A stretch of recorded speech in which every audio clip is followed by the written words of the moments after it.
Now, the rest of the story.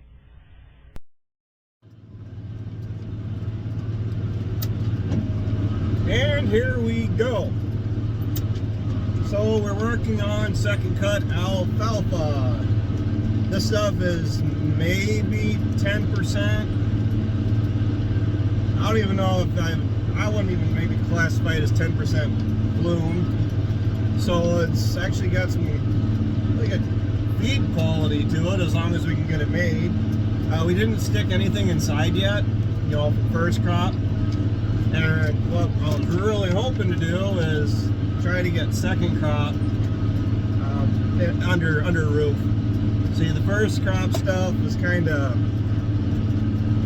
we got it made dry. We let it air out. But more or less, I think we'd all feel a lot better if we just stack that outside. I'll feed that earlier on going into winter. And then once we get into the thick of the cold and the snow and, you know, winter, we'll be into this better quality feed. Looking to get at least 3 cuttings off at least this piece I'm on right now, because once we get to 4th cut, we'll just let it grow and the cows can graze it off, give them something to eat for a day or two. So we got all of my dad's cattle will be down here, plus they all have calves. And, well, much like everything else this year, it's growing like weeds. The cattle are. I mean, the calves look really nice. My calves are on creep. They have been now for a couple weeks, and they are really taking off.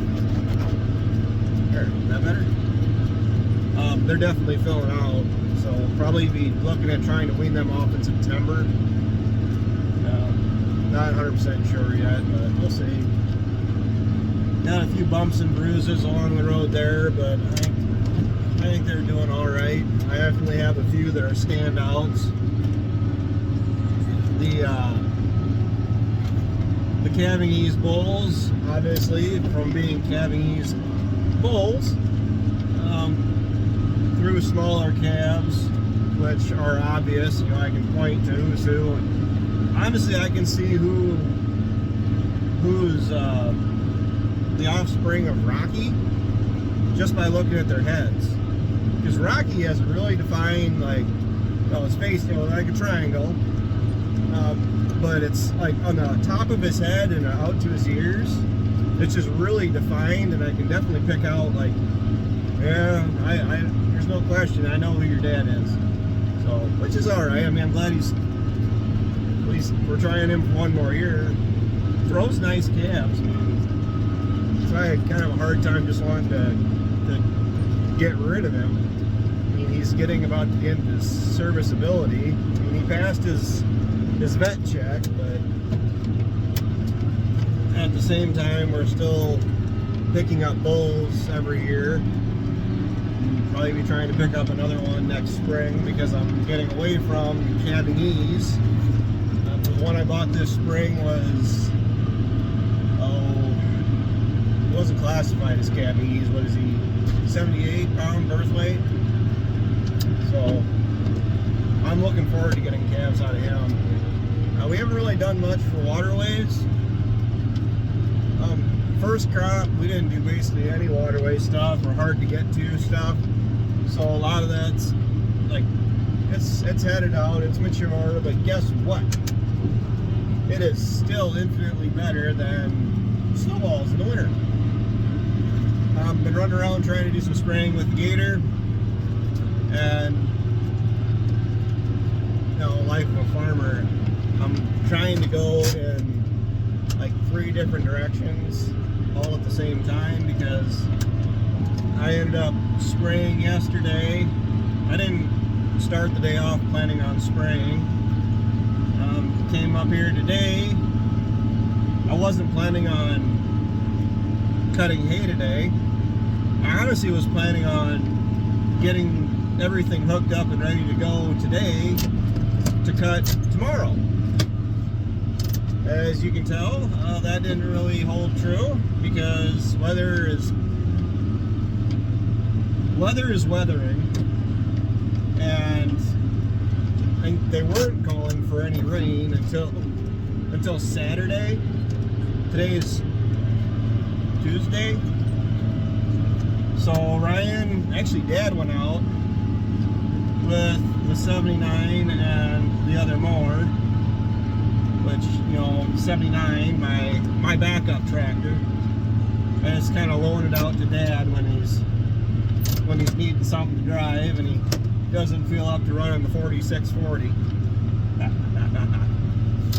Oh, it's a joke. Kind of.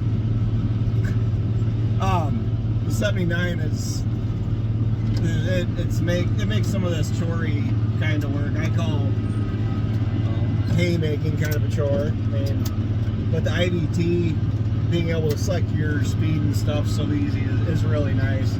I do the majority of driving that machine during planting, and I guess I do use it for hauling corn in the fall. Otherwise, yeah, a lot of this stuff, well, we'll probably be making some first crop in August. We're only maybe a third of the way through July, I think. Oh, we're only a third of the way through July. The weather it's just been so soggy out. Can't really get out and get some of the stuff made that is kind of hard to get made. I did cut one waterway that takes on a lot of water from above it, and I thought by now it would have been dried out because it hasn't like flooded in a while, but it's just holding moisture. And my friend, my buddy Ryan, see, this is my brother Ryan. That's brother Ryan.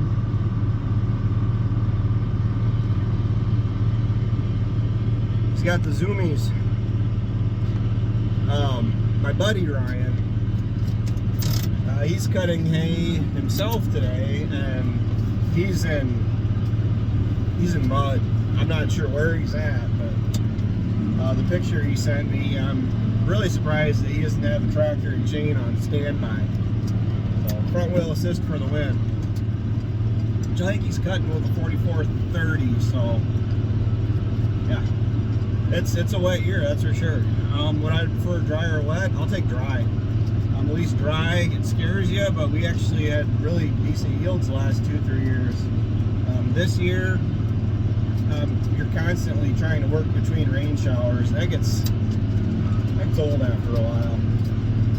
But I want to go through, make a bunch of these waterways because I can't get to them unless this hay strip that I'm currently driving across is made. Otherwise, we'll probably be making waterways in August at this rate. I would rather actually have some other stuff I'd like to get made. But unlike my brother, I'm trying to get dry hay made. And that's not a swipe at my brother at all because he's got the wrapper. I know I could use the wrapper if I wanted to.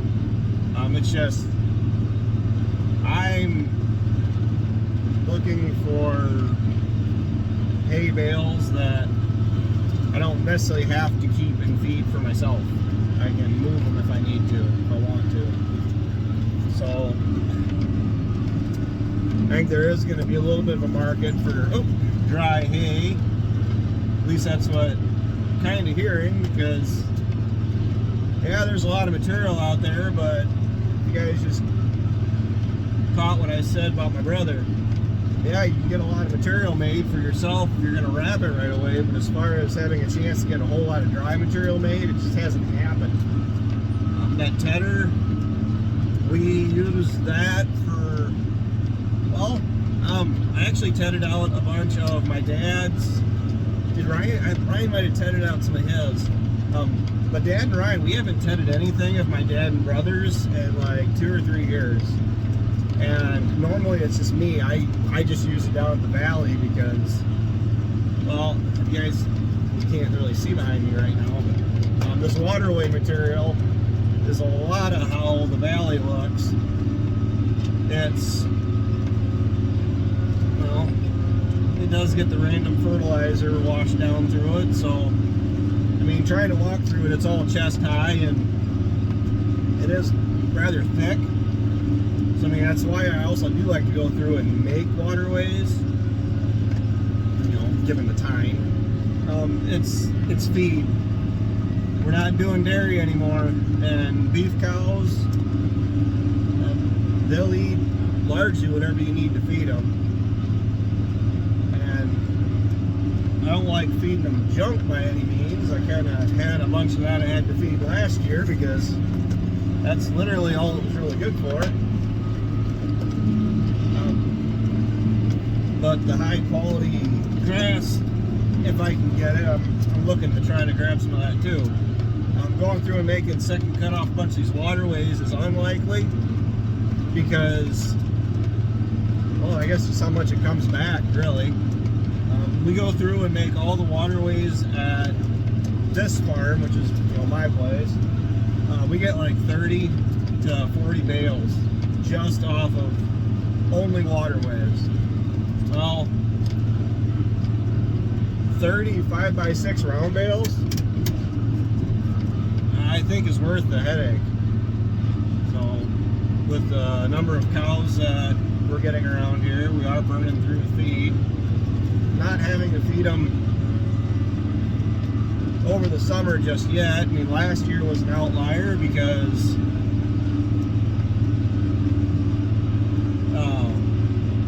we were so dry. But trying to let the cows out in the pastures, and I got 5. I got 5 pastures where I live, and the cows are only utilizing 2 of them. I have them locked out of the one. They were opened up to the 4th one, and it took them a week to finally decide they want to go back and start chewing on some of that. Because in the pastures they were in, I could have grazed them out a little bit better, rotated the cattle out a little bit better, but they actually are getting enough feed off of that first couple pastures because it's growing back so fast. All they want is that regrowth. I mean, they really don't care for this stuff I'm cutting right now. They'll actually knock it over, and they want the fresh regrowth stuff. Now, guess what? They'll go through and eat this in the dead of winter when the snow's up to their tails. Given the option, they won't. You know, at least not right now. They want fresh. So me and my buddy and pretty much everybody, it seems, opt to go through and make the waterways rather than hit them with the rotary cutter like we've done in the past, and trying to make every acre count, because it's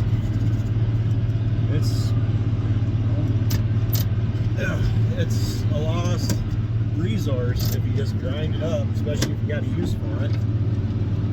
And like you said, beef cows, they really don't discriminate that much in the middle of the winter. So as far as everything else, I don't think I've talked about putting the planter away. That is done. New seed disc openers, new scrapers, and that was the majority of it. It was about $600 in parts. But now when we go to hook up to the planter next year, all that needs to be done is hook the batteries back up, grease it, put the seed discs back in it, which is usually soybeans. We haven't planted corn first in forever in the spring, so yeah, just say it. That planter is going to have to last us for quite a while, because everything we've done to it, I'd hate to have to go through and get another planter set up the exact same way as this one is, because I actually like this planter. The only downside is I would absolutely love CCS, a central commodity system style, where it's got the tanks in the middle of the frame. And I would also like a narrow fold. instead of the wing fold. Yeah, definitely not having to get out of the cab to fold the planter would be nice, especially for all the gates that we have to go through. But oh well. The high speed aspect of that planter is pretty important. For getting chased by rain every single time we went to go plant this year. Good news is we're sitting good on feed. By August 1st last year, I was feeding my parents' cattle already. My cattle, they're going through, I guess that's part of it. The pasture that my cattle have access to, on top of having hay in front of them, that pasture is actually growing back. Not super duper fast, but it has plenty of moisture there where at least there is something constantly growing.